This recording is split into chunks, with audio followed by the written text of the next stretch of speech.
diingetin apa nanti, ya sampai utang-utang orang diingetin. Kalau lagi sholat tuh diingetin semua yang hilang, yang lupa naruh, yang apa segala macam itu diingetinnya pas lagi sholat. Mas sengaja ganggu supaya pikiran kita. Makanya kita perlu. Saya cuma menyampaikan, mengajak diri saya dan kita semua, yuk kita jaga amal kita sabarkan dalam menjaga amal kita. Yang terakhir, yang ketiga adalah sabar setelah taat. Sabar setelah menjalankan ketaatan. Apa saja? Fayusbir an yafshi. Sabar, jangan diungkapin amalan. Amalan itu jangan disampaikan orang. Udah, saya mau kemarin, alhamdulillah ya, udah ngeluarin zakat sekian. Saya mau kemarin, alhamdulillah bikin santunan 5.000 orang. Misalkan contoh, sayang gitu, bisa rusak amal. Berusaha sembunyi. Seperti sebagaimana kita menyembunyikan dosa kita, sembunyikan amal kita. Kalau dosa kan nggak mungkin kita ngomong, saya kemarin habis begini tinggi. Oh, ini luar biasa nih orang. Kalau dia bangga dengan maksiat, namanya al-farhu anil maksiyah asyaddu min maksiyah. Kebahagiaan dengan kemaksiatan, bangga dengan maksiat, dosanya lebih besar dari maksiat itu sendiri. Wah, saya semalam ini bola menang. Wah, saya semalam ini menang, kan bangga dengan kemaksiat. Makanya jangan diungkapin. Jadikan amal itu sir bainakum wa bainallah. Jadiin amalnya itu antara kamu. Biar kita punya amalan rahasia gitu loh. Yang lain-lainnya juga, bukan hanya dalam puasa, dalam sholat, mungkin dalam khalwat, dalam ibadah malam, dalam tahajud, dalam sedekah. Sir bainakum wa bainallah, antara kamu dengan Allah. Kemudian lagi, jangan sampai kita nampakkan dengan rasa bangga, riya, menimbulkan riya. Ingin dilihat orang, ingin dihormati orang, ingin disanjung orang. Ya, ketika seseorang melakukan amalan ibadah, contoh, dia memberikan sedekah yatim sudah 100 orang yatim sedekah, nggak ada yang tahu nih. Yang tahu cuma dia sama 1 orang misalkan, nggak ada yang tahu. Sehingga apa? Kalau nanti dia berbicara kepada orang, menimbulkan, padahal saya sudah ngelakuin begini, tapi saya masih tidak dihormati. Makanya Nabi Musa ketika Nabi Khidir membangun rumah, ya, Nabi Khidir membangun rumah untuk siapa? Rumah anak yatim yang ditinggalkan oleh orang tua. Disebutkan dalam surat Al-Kahfi. Ya, Nabi Musa mengatakan, orang-orang sana nggak menghargai kamu, kenapa kamu harus bangunin rumah? Apa kamu ingin mengharapkan kebanggaan? Kalau ingin mengharapkan pujian atau kebanggaan dari orang-orang, mungkin mestinya membangunnya sebelum mereka minta untuk tinggal di sana, setelahnya diusir baru dibangun. Karena nggak mengharapkan pujian. Begitulah orang-orang soleh itu memang di dalam amalnya nggak mengharap pujian, nggak menjadikan kita tinggi. Mohon maaf, pujian makhluk nggak jadi kita tinggi. Ada pujian makhluk mengangkat derajat orang. Ada hinaan orang lain menjadikan kita rendah. Demi Allah. Berapa banyak orang kecil menghina orang yang lebih dewasa. Orang kecil menghina orang yang lebih dewasa.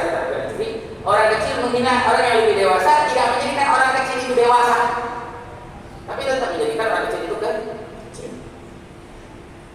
Jangan anggap kalau kita menghina yang dewasa, menghina yang besar, terus menjadikan kita besar. Terus saya pernah mengatakan ke bulan lagi tahun 2020 ada Twitter, nggak menjadikan orang yang kecil itu ketika menghina yang besar. Ada bocah umur berapa? 6 tahun ya, umur 6 tahun yang masih kecil. Ketemu bapak-bapak umur 30 misalkan. Ya, terus ngomong bapak-bapak, jelek pak. Bapak jelek. Kira-kira menjadikan ini anak besar nggak? Anak lebih tua dari bapak itu nggak? Apa menjadikan derajatnya lebih besar? Ini gambaran ini. Jadi kita jangan terpengaruh sama pujian orang, nggak menjadikan kamu besar. Hinaan orang juga nggak menjadikan kamu kecil, malah yang dihina jadi besar. Yang sabar dengan hina jadi besar, itu disebut. Jadi yang di zaman kita sekarang terjadi, orang mau caci maki menghina udah Hanya Imam Sufyan Ats-Tsauri ulama salaf. Imam Sufyan Ats-Tsauri ulama salaf, berarti 200 ke 300 tahun. Ya, dari hidup Rasulullah ke 300 tahun tersebut ulama salaf. Beliau mengatakan apa? Zaman sukut, ini zaman diem. Itu zaman beliau, apalagi kita sekarang. Ya, sekarang berapa banyak orang menjadikan bahkan hinaan atau cacian makian menjadikan bahan supaya viral, supaya terkenal. Berapa banyak orang yang maki hina biar terkenal. Ya, zaman kita seperti itu. Nah, kita semestinya nyari terkenal, jangan di bumi, jangan di YouTube atau jangan di TikTok atau di cari terkenal di sisi Allah. Cari terkenal di sisi Allah. Ada orang di bumi nggak ada yang kenal, di bumi biasa. Uwais Al-Qarni di bumi biasa. Baju dia compang camping, biasa, nggak ada yang kenal, nggak ada yang tahu, nggak viral. Tapi Nabi bilang apa? Rajulun majhul fil ardh, di bumi nggak ada yang kenal, ma'rufun fis sama, tapi viral di langit. Di langit semua malaikat kenal. Siapa? Uwais Al-Qarni. Sampai Sayyidina Umar, Sayyidina Ali suruh datangin, minta doa. Bukan Sayyidina Umar, Sayyidina Ali sahabat lebih mulia dari Sayyidina Uwais, bukan, tapi minta doa. Emang minta doa nggak boleh? Dari yang hebat minta doa, misalkan ulama minta doa sama muridnya boleh nggak? Ustaz minta doa sama muridnya boleh. Gak bagus, semakin banyak muridnya, semakin banyak yang doain. Betul Ustaz? Jadi jangan pernah kita merasa bangga dengan amal itu. Terus kita menampilkan, mengharap pujian dari orang, karena ini sum'ah, jadikan orang itu riya. Kemudian apa yang harus kita jaga juga, kita sabarkan juga, yang ilaihi bi'ainil ujub. Sabar, jangan sampai kita memandang apa yang sudah kita lakukan dengan pandangan membanggakan. Oh, saya udah begini, ini pandangan diri sendiri. Saya udah begini, saya udah begini. Masa dia saya nggak dimasukin surga Allah? Masuk surga mah hak Allah. Masuk surga hak saya, hak Allah, bukan hak kita. Hak Allah. Berapa banyak orang yang hafal Quran, tapi Allah Subhanahu Wa Taala menghinakan, menghancurkan. Jangan pandang dengan amal. Ya. Berapa banyak yang muridnya banyak, jamaahnya banyak. Kata Balaam bin Ba'urah, oh luar biasa, jamaahnya 200.000 jutaan, tapi binasa, hancur di hadapan Allah. Ya, kalau masalah mau banyak murid, banyak menjadikan kebanggaan atau banyak amal, iblis gimana gak hebat iblis gimana gak hebat, kita sebut hebat ya. Kenapa? Karena setiap satu langkah, satu jengkal dari atas muka bumi itu pernah iblis sujud di atas. Iblis alim, gimana gak hebat, alim, ilmunya luar biasa. Tapi karena kebanggaan, karena kesombongan, sombong menghancurkan iblis. Ya, jadi jangan pernah kita menganggap ya, apa yang sudah kita lakukan itu. Jadi jaga sabar setelah beramal dan jangan kita pandang. Anggap aja lupa. Kalau ada orang yang ingat, wah saya udah lupa, nah itu aja. Ya, jadi kita lupakan. Makanya jaga ini semuanya untuk kita menjalani ibadah kita. Setelah ibadah juga ibadah kita diterima oleh Allah Subhanahu Wa Taala. Kenapa saya sampaikan ini? Setelah beramal seperti kita bilang Ramadan rahasia kita sama Allah Subhanahu Wa Taala. Nah kemudian setelahnya kita jaga dari hal yang menghancurkan juga, wan kulli ma yubtil amalu, dari segala sesuatu yang membatalkan amalnya jaga, atau merusak bekasnya amal jaga. Makanya Sayyidina Habib Umar sering mengingatkan kita nih, kayak kita hadir majelis, pulang dari sini bawa iman, pulang dari sini bawa cahaya, jangan dirusak. Setelahnya kita rusak, kita maksiat lagi. Ada orang rajin ngaji, masya Allah, ke majelis di mana aja ditempuh, tapi pulang dari majelis maksiat lagi. Ibadah semua dilakukan, tapi pulang ibadah bermaksiat lagi. Hakikatnya. Nah, jadi perlu kita menjaga dari hal-hal yang bisa membatalkan ibadah kita. Jaganya ini disebut juga namanya sabar. Dan mudah-mudahan Allah jadikan kita orang penyabar. Sabarnya di dalam beribadah, sabar dalam meninggalkan apa dilarang oleh Allah Subhanahu wa Ta'ala. Kemudian setelah kita berpuasa sebulan, mari kita bangkit lagi dengan penuh semangat.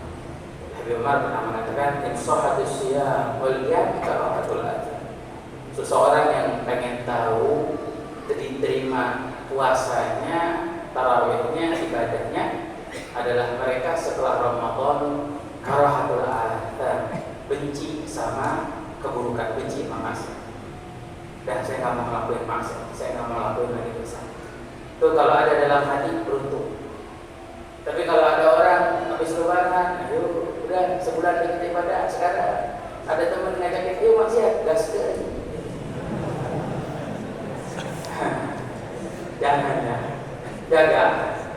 Ada namanya asar ibadah, bekas ibadah, biar ada gitu, nggak bekas kita.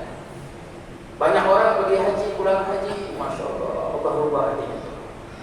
Sebelum haji jauh dari Allah, setelah pulang haji jadi ahli ibadah. Berarti haji itu menjadi barokah. Berapa banyak orang yang masuk Ramadan, sebelum Ramadan, masya Allah, luar biasa, buruknya luar biasa. Tapi karena dia menyambut Ramadan ibadah, setelah Ramadan jadi orang yang paling mulia.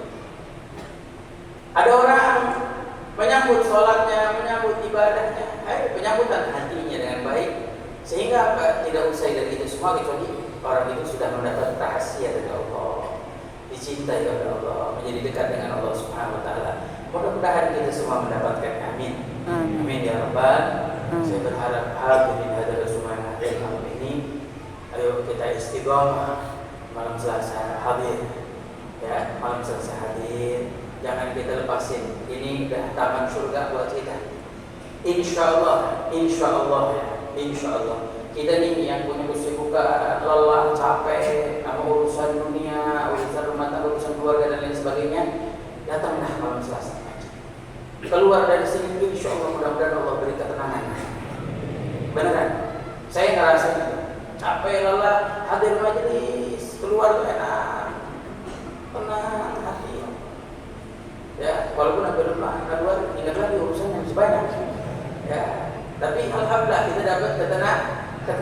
Ikhwan, saya mohon maaf, saya sampai berapa banyak orang yang dapetin ketenangan hidup sekarang. Baca berita serem isinya.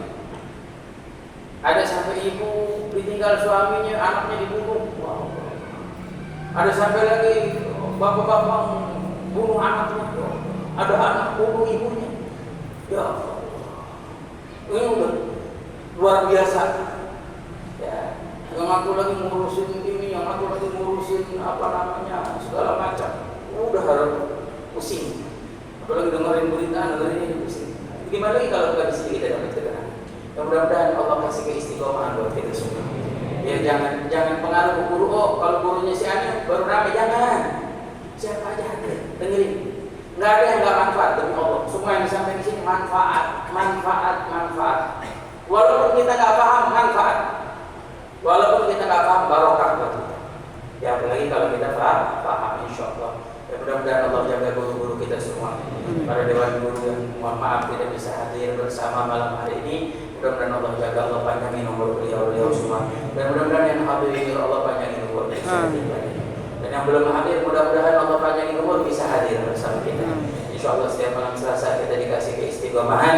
Amin ya Rabbal alamin. Nanti saya nggak dikir jalan malam ini, karena kita nanti salaman seperti rutinitas biasa halal bihalal.